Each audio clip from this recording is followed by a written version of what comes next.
Muy buenas tardes y bienvenidos. Hoy miércoles con los espacios nuevos del 2023. Como os habíamos recordado estos días pasados, el blog jurídico que tiene dos apartados que vamos a empezar a comenzar y que dentro de poco nos vamos a salir de los miércoles y vamos a estar exclusivamente con el blog jurídico y blog de asesoramiento de seguros. Que aquí tenemos a dos personas que os las voy a presentar si no habéis visto los espacios anteriores para que vayáis familiarizándose con ellos y con el tiempo podáis llamar en directo y hacerles las consultas oportunas. Tenemos, como habéis podido comprobar, la semana pasada, don Luis Miguel Fernández, abogado del gabinete de abogados de Luis Miguel Fernández. Y en la parte superior tenemos a don Manuel Fernández, asesoría, consultoría de seguros, correduría de seguros, y que él nos va a explicar a poco tiempo que tenemos hoy, esperamos ampliarlo, un poquito del tema de seguros. En este caso, la semana pasada anunciábamos que íbamos a hablar esta semana de la segunda oportunidad. Vamos a dar las buenas tardes a nuestros invitados y vamos a ir poquito a poco introduciéndonos en los temas que vamos a hablar esta tarde. Don Luis, don Manuel, muy buenas tardes a los dos. Muy buenas tardes. Muy buenas tardes.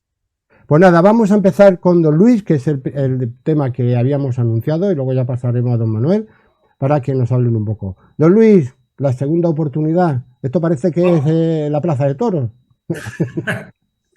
Yo me acuerdo de los que tenemos ya, iba a decir que peinamos canas, que no peinamos casi nada ya. Yo me acuerdo de un torero que había, que era bueno, yo creo que era aspirante a torero, ¿no? El Platanito, que siempre andaba pidiendo una oportunidad. Bueno, pues quería comentarle a ustedes el tema de la segunda oportunidad, porque ha sido una aspiración que siempre se ha tenido por los juristas y especialmente por los mercantilistas, por los que nos dedicamos al derecho mercantil.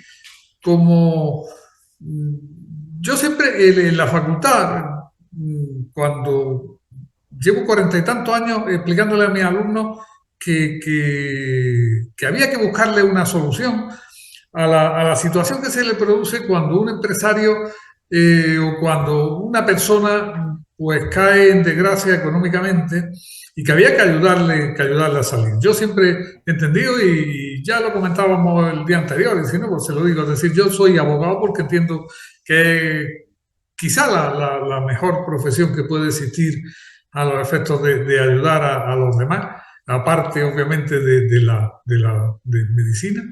Pero siempre me había preocupado, es decir, en qué situación se encuentra una persona, sobre todo moralmente, cuando ha venido a la ruina y bueno, y además se le quita la gana de trabajar en el futuro, porque claro, en definitiva piensa, bueno, ¿para qué voy a trabajar si voy a estar trabajando para mis acreedores y nunca voy a poder salir de esta situación?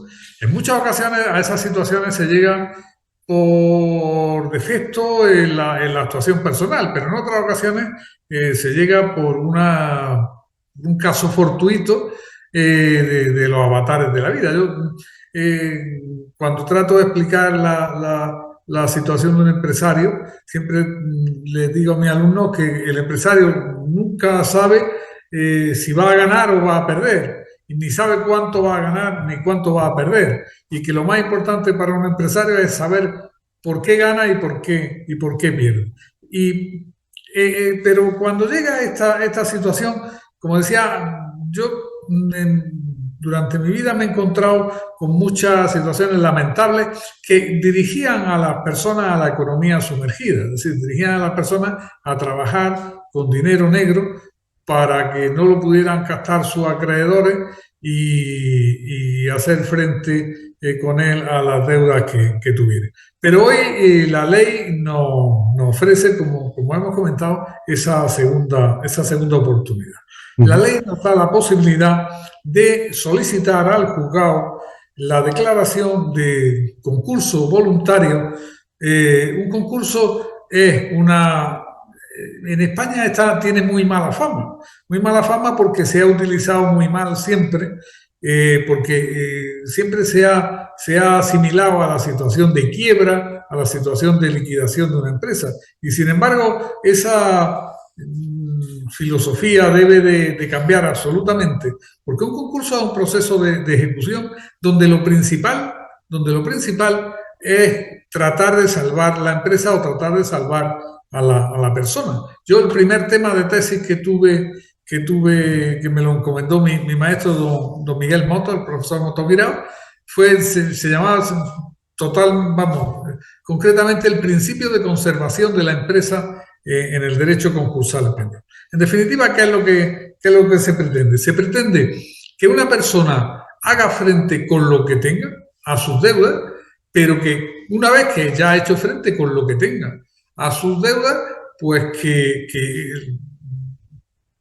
pueda hacer, por decirlo de alguna manera, una tabla rasa y a partir de ese momento, pues comenzar una nueva etapa, una etapa económica. Como les decía, esta es una solicitud que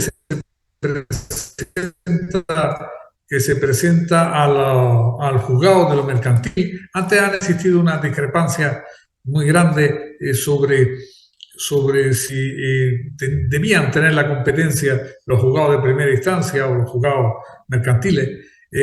Al final se ha llegado a la conclusión de que los que saben de esto son los juzgados mercantiles y que lógicamente quien debe conocer de estas solicitudes son ellos.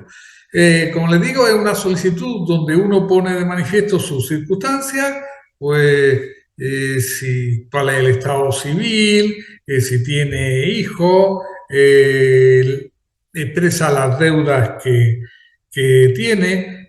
Tiene uno que aportar una memoria. Una memoria es una explicación somera, no hace falta tampoco extenderse mucho, de cuáles han sido las causas por las que se ha llegado a esa situación y a esa situación de insolvencia, una situación en la que uno no puede hacer frente a sus deudas. Y aporta uno, pues mire usted, este es el listado de mis deudas y esto es lo que yo tengo para pagar o los ingresos que yo tengo previstos para poder pagar. Se aporta una relación de acreedores y de créditos pendientes respectivamente.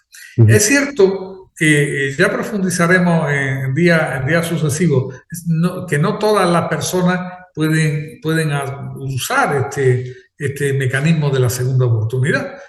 Pero claro, yo creo que la inmensa mayoría de nuestros oyentes espero que nunca tengan que usarlo porque económicamente la vida les vaya estupendamente. Pero en el supuesto de que no llegaran no estuvieran en esa situación, pues yo creo que la mayoría lo va a poder utilizar, porque las causas de exclusión son que uno tenga antecedentes penales como consecuencia de delitos económicos. Claro, no va a haber sido un chorizo en tu vida económicamente y luego va a pedir que se te condonen las deudas que tienes como consecuencia de esa claro. Una pregunta, don Luis, un poquito vulgarmente para que la gente entienda un poquito lo de la segunda oportunidad. Supongamos que una persona tiene una tarjeta de crédito de 7.000 euros, por ejemplo, y se ha gastado esos 7.000 euros de la tarjeta de crédito y tiene que pagarlos, pero no tiene dinero para pagarlos porque se ha gastado. Ahí actúa la segunda oportunidad. Claro, es decir, tú actúas la segunda oportunidad siempre que tú no tengas capacidad para pagarlo y veas es decir, que no puedes salir de esa situación. Si no tienes con qué pagarlo, pues bueno, tendremos que acudir a un concurso voluntario. Decía antes que en España siempre se ha utilizado el concurso mal, se ha utilizado mal porque se ha utilizado cuando ya no había solución, cuando la empresa lo que había que hacer era liquidarla, lo poco que hubiera repartirlo entre los pocos acreedores que iban a cobrar, que en definitiva casi siempre los que cobraban eran los que intervenían fuera de los acreedores, es decir, en estos procedimientos normalmente cobran los abogados, los procuradores, los peritos, los administradores concursales, etcétera, ¿no? Bueno, porque son acreedores preferentes y como se deja llegar a la empresa a una situación tan mala, pues no hay posibilidad de salir ni hay bienes con los que hacer frente a eso. Lo que pretendemos con la segunda oportunidad, como decimos, es, mire usted, yo expongo mi situación, esto es lo que tengo, y con esto, incluso si tengo unos ingresos, pues con esos ingresos me comprometo a hacer frente el gasto que ha hecho. A las deudas que tengo, pero no más. Y se le da un plazo para que pueda hacer frente a esas deudas, ¿no? Pero claro, una vez que uno ha puesto lo que tiene y con eso no se paga a todos los acreedores, ¿qué es lo que ocurre? Lo que ocurre es que una vez que ha finalizado esa situación de concurso, todo esto lo estamos diciendo muy, muy brevemente para que nos podamos entender. Es decir, una vez que el juzgado ya ha visto cuáles son los acreedores, cuáles son los deudores, cuáles son los bienes que hay para pagar, etcétera. Al final, si resulta que hay unos acreedores que no pueden cobrar, pues se solicita lo que se llama el EPI, la exoneración del pasivo insatisfecho. La exoneración del pasivo insatisfecho es precisamente, como decíamos, este perdón de las deudas que se produce. Hay un problema y es que pero un problema que ya se va haciendo tradicional, y es qué pasa con los créditos públicos. Es decir, si yo le debo al banco, como bien decía Joaquín, si yo le debo al banco, vale, pues eso no hay ningún problema, la ley prevé que esa deuda se condona. Si le debo me he comprado un coche, pues 3/4 de lo mismo, ¿no? Pero ¿qué pasa si le debo a Hacienda o si le debo a la Seguridad Social? Si le debo a Hacienda o a la Seguridad Social, la ley actual, con la modificación última que se ha producido, no permite que se exoneren esos créditos. Pero esa ley es muy nueva y todavía no ha tenido la interpretación a través de los tribunales. Y yo, que soy optimista por naturaleza, pienso que puede suceder o que va a suceder o que debe suceder. Yo, cuando solicito el beneficio de la segunda oportunidad para mis clientes, pues siempre digo que queden los bienes, que se exoneren también los créditos de carácter público. Es que quería ver la frase concretamente, como lo digo, bueno, cada vez lo digo de una manera, pero en definitiva, ¿por qué, a pesar de que la ley diga que no se quitan los créditos de la Seguridad Social y de Hacienda, nosotros lo pedimos? Porque antes, en la redacción anterior de la ley, también decía la ley que no se exoneraban los créditos públicos. Pero los tribunales lo han interpretado esa ley de manera que entienden que sí tienen que exonerarse los créditos públicos, que sí también se pierden los créditos que tenga Hacienda o los créditos que tenga la Seguridad Social contra el concursado. ¿Y por qué razón los tribunales han hecho una interpretación contraria a la ley? Pues porque los tribunales han entendido que hacerlo de otra manera sería engañar al ciudadano. Que hacerlo de otra manera sería engañar al ciudadano porque no puede haber una ley de segunda oportunidad si en definitiva no te conceden esa segunda oportunidad. Esa segunda oportunidad sería ilusoria, sería realmente inexistente si no te permiten que tú puedas quitar los créditos que le debe a la Seguridad Social y Hacienda. Porque en definitiva, en la mayoría de las ocasiones, siempre existen esos créditos a la Seguridad Social. ¿Quién es el primero? Si uno no tiene para darle de comer a los niños, como decía mi padre, que en paz descanse, claro, no le voy a pagar a Hacienda antes que darle de comer a mis niños.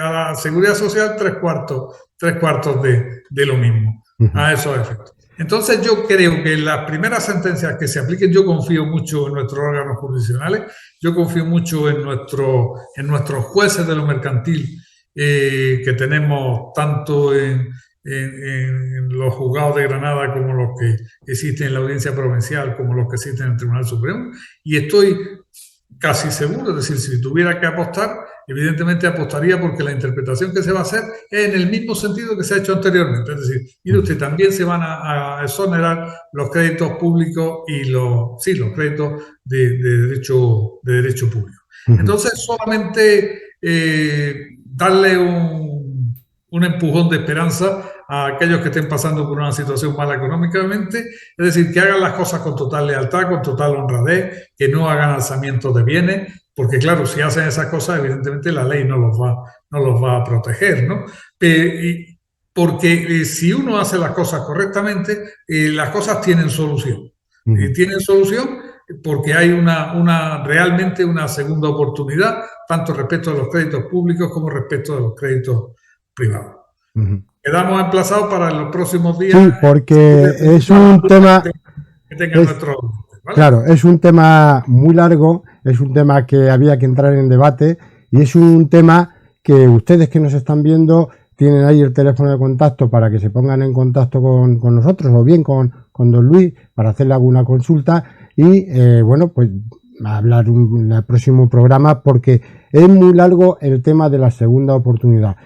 Y como el espacio tiene su tiempo, el de aquí en Radio Diezma, y vamos a dar hoy paso al siguiente invitado y también para hablar una pincelada y luego ya en los siguientes programas iremos ampliando un poco más las directrices tanto de temas de la segunda oportunidad como el que nos va a hablar ahora don Manuel de seguros, pero pues ya sabéis que tenemos poco tiempo, pero tendremos que repartirlo. Posiblemente hablaremos. Los números de contacto están ahí. Podéis hacer las llamadas cuando queráis. Podéis escribirnos un correo que está puesto ahí en pantalla dirigido a don Luis. Y los teléfonos de contacto tanto de Luis como de don Manuel para que cualquier consulta. Posiblemente se podría un poco a debatir cualquier tema de los temas que vosotros queráis consultar a nuestros invitados. Y bueno, pues abrir un poco y orientaros y bueno, pues que os lleve por ahí. Vamos a dar paso al siguiente invitado, que en este caso yo le voy a tirar una piedra, le voy a tirar una pregunta, porque quizás es el tema de muchas personas, de muchas viviendas, que nos saque un poquito del apuro, pero solamente un poquito porque ya os digo, estos temas son muy largos, hay que debatirlo mucho mejor, ver cada caso de cada persona. Y nuestros especialistas, nuestros invitados, seguro que los sacarán un poquito de aprieto. Don Manuel, buenas tardes, ya lo hemos dicho. Tenemos aquí a don Luis que no nos deja. Don Luis, don Manuel, no lo oímos. Ahí. Perdón. Ahí. Digo que es un placer escucharle hablar a don Luis Miguel y la verdad es que aprendemos siempre de él, con lo cual nada, sin desde problema, luego. Al contrario. Desde luego que sí.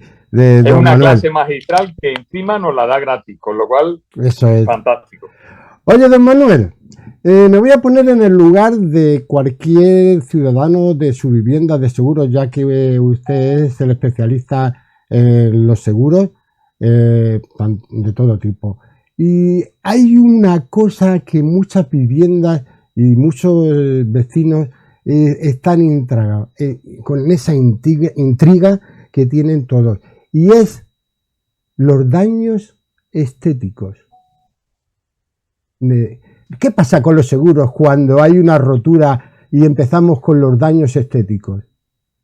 Pues fíjate, cuando hay daños estéticos, solo tenemos que tener en cuenta qué tipo de póliza tenemos. Hay veces que solemos pensar que todas las pólizas son iguales y nada más lejos de la realidad. Todas las pólizas son diferentes. Es más, las mismas compañías tienen pólizas de seguro con coberturas totalmente diferentes. Por tanto, yo puedo tener una póliza con la misma compañía que tú, Joaquín, y tener coberturas diferentes. Porque cada compañía suele tener como media docena, una docena de modelos de póliza diferentes. Entonces, en unas tendrá una cobertura y en otras tendrá otra. Con el tema de los daños estéticos, que es lo que tú nos preguntabas, pues tiene un problema fundamental. Y es que, claro, cuando a mí alguien se me produce un daño, ese daño quiero que sea reparado y que vuelva a estar el bien exactamente igual que estaba antes de ocurrir el siniestro. ¿Cuál es el problema? Que el resto del espacio donde yo vivo, el resto de mi vivienda, sufre un deterioro normal y habitual, es decir, mi suelo se desgasta, la pintura se ensucia o se ennegrece, etcétera, etcétera. ¿Qué ocurre? Si a mí solo me reparan el trocito que se me ha roto, el trocito que es absolutamente necesario reparar cuando tengo un siniestro, se produce un perjuicio estético. Es decir, mi vivienda se ve perjudicada porque estéticamente ya no tiene la uniformidad que tenía antes de ocurrir el siniestro. Por eso me tienen que restaurar estéticamente mi vivienda. Pero ahí tenemos, como en seguros casi todo es complicado, ahí tenemos que diferenciar dos grandes momentos o dos grandes causantes del daño. Puede ocurrir que el causante del daño sea un tercero que nos pagará por responsabilidad civil y no al lugar a restauración estética o a una cobertura específica de restauración estética, o puede ocurrir que el daño sea un daño propio, provocado por mi propia vivienda o por mis propios bienes, que entonces sí actuará la garantía de restauración estética. Por tanto, es verdad que es un tema absolutamente controvertido, es un tema absolutamente polémico, que además hay que diferenciar si el daño estético se produce en continente o en contenido. Claro. Cuando se produce en continente o en contenido hay que diferenciar a qué bienes afecta. Hay algunas pólizas que solo tienen restauración estética en loza sanitaria y en solería, otras que también las paredes. Ahí es muy difícil. Por eso solemos decir nosotros que es tan importante contar con un experto, con alguien que nos sepa aconsejar y que nos sepa indicar el camino adecuado para tener la mejor cobertura con el menor precio posible, ¿no? Claro. Hay también un caso... Sí. Termina. Joaquín, sí. Es que nos llegaba una consulta, como vimos el otro día los teléfonos y tal, nos llegaba una consulta de un señor de algo que es de rabiosísima actualidad, que voy a ser muy breve porque estamos fuera de tiempo, pero que lo ampliaremos en sucesivos programas. Alguien preguntaba qué ocurriría en España o qué ocurre en España, toquemos madera y esperemos que no haya lugar a ello, pero qué ocurriría en España si nos ocurriera un terremoto, por desgracia, como el que ha ocurrido en Turquía o en Siria, ¿no? O en estos países, ¿no? ¿Qué ocurriría? Si los pólizas de seguro darían cobertura a esos bienes o no. Pues yo voy a ser muy breve por responder algo que yo estoy seguro que a mucha gente le quita el sueño, que es ¿qué ocurriría? ¿Qué ocurriría con el seguro de tu casa, Joaquín, o de mi casa? ¿O qué ocurriría con el seguro de las empresas, etcétera, etcétera? Hay una diferencia muy importante en España. En España somos una potencia desde el punto de vista técnico, no empresarial, pero sí desde el punto de vista jurídico y técnico del mundo asegurador. Somos un ejemplo a seguir en el resto del mundo. De hecho, digamos que cuando se habla de moda, se habla de la moda francesa o italiana. Cuando se habla de mecánica, se habla de la mecánica alemana, ¿no? Cuando se habla de diseño de vehículos, se habla de Italia. Pues cuando se habla de coberturas aseguradoras, podemos estar muy orgullosos en España de que se hable de España. En el resto del mundo, cuando se habla de algo bueno a nivel asegurador, se habla de España, del aceite de oliva, del vino y del mundo asegurador. Bueno, pues en España existe una cosa que la desarrollaremos en programa venidero, que es el consorcio de compensación de seguros.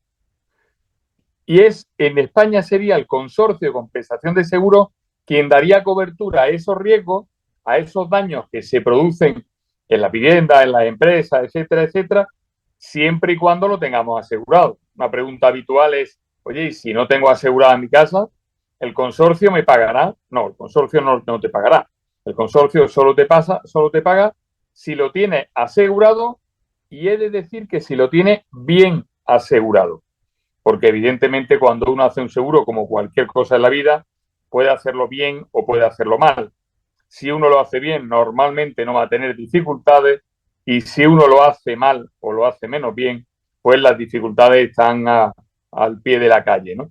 Entonces, por aclararlo a nuestro oyente, a la consulta de nuestro oyente, primero, si en España ocurriera un daño, esperemos que no, como el que ha ocurrido en Siria o en Turquía, lo cubriría el consorcio de compensación de seguros a aquellos bienes que sí están cubiertos por una póliza de seguro.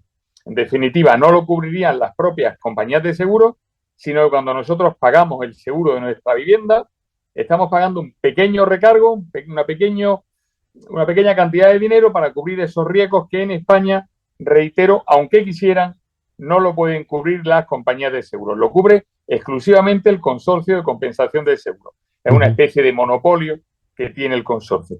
Y en medio segundo, decir, ¿son todas las coberturas, digo por aclarar a nuestro oyente, ¿son todas las coberturas iguales? Sí, son todas las coberturas iguales. El consorcio cubre igual si tenemos una póliza contratada con Mapfre, con Allianz, con Reale o con Liberty. Exactamente igual. Lo que se diferencia es el servicio. Nos vamos a encontrar en ejemplos como el fatídico terremoto que hubo en Lorca hace unos años, nos vamos a encontrar desde compañías que establecieron un número de teléfono exclusivo para los afectados, desde compañías que desplazaron un equipo de peritos, de arquitectos, de ingenieros, incluso de corredores de seguros o de tramitadores de siniestro a Lorca y las localidades cercanas para resolver esos problemas. Nos vamos a encontrar con compañías que hacen un despliegue de servicio bestial y absoluto, aunque finalmente, reitero, quien paga es el consorcio. De la misma manera que nos vamos a encontrar compañías, no me gustaría decir que pasan absolutamente, pero que trasladan la pelota o ceden la pelota, nos dan el teléfono del consorcio y allí se las arregle usted. Como siempre, en este mundo, los matices es lo que hace diferentes a unas cosas de otras.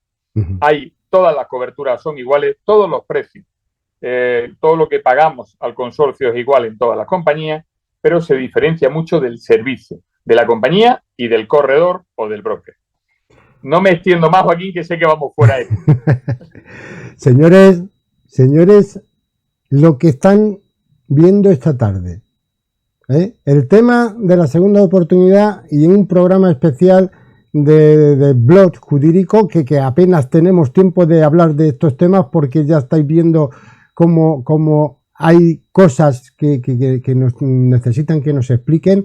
Ahí volvemos a decir que tenéis en los teléfonos de contacto para llamar a nuestros invitados y dentro de poco abrir un poco más el espacio porque ya como aquí estamos casi con 28 minutos del espacio y es que nos falta tiempo de los temas que estamos hablando. No os preocupéis que os vamos a dar tiempo al tiempo, no os preocupéis, vamos a abrir las líneas telefónicas para que en directo podáis llamar tanto a don Manuel como a don Luis, hacer la consulta en directo, anónimamente, solamente del tema que vosotros queráis. Y os digo, seguid en Radio Diezma porque lo que se aproxima es para que no podáis pestañear porque os vais a perder muchas cosas. ¿Verdad que sí, invitados? Correcto. Don Luis, pues nada, vamos a ver el siguiente espacio la siguiente semana y vamos a ver las posibilidades que van a ser inmediatas de abrir las líneas telefónicas, las consultas en directo para que cada uno pueda consultar tanto de temas de seguros con don Manuel como el tema de abogacía con don Luis. Hoy hemos tocado dos temas importantísimos para el ciudadano: la segunda oportunidad y el tema de los seguros. Y vamos a abrir luego los problemas personales de cada persona que pueda tener. Señores, muchísimas gracias esta tarde por estar aquí en Radio Diezma. Programón se puede decir. Estamos preparando, pues eso, dos temazos, dos buenos temas del ciudadano que esperemos que vea así y que el siguiente programa vamos a seguir hablando del tema porque no vamos a tener casi tiempo. Así que nos vemos la semana que viene, señores, ¿no? Perfecto, nos vemos la semana que viene. Si Dios quiere que haya buena semana para todos. Y seguiremos un poco matizando más el tema de la segunda oportunidad y de los problemas del seguro. Y vuelvo a repetir, teléfonos de contacto para que hagáis las llamadas, las consultas a nuestros dos especialistas, y el correo también de los abogados Luis Miguel Fernández para que podáis escribir o lo que queráis. Próxima semana no lo perdáis, la segunda parte de la segunda oportunidad y el tema de los seguros. En vez de hablar de estéticas, a lo mejor luego peinamos por otro lado. Señores, muy buenas tardes, señores invitados, muchísimas gracias por estar ahí. Nos vemos la siguiente semana. Gracias a vosotros y gracias a los oyentes. Venga.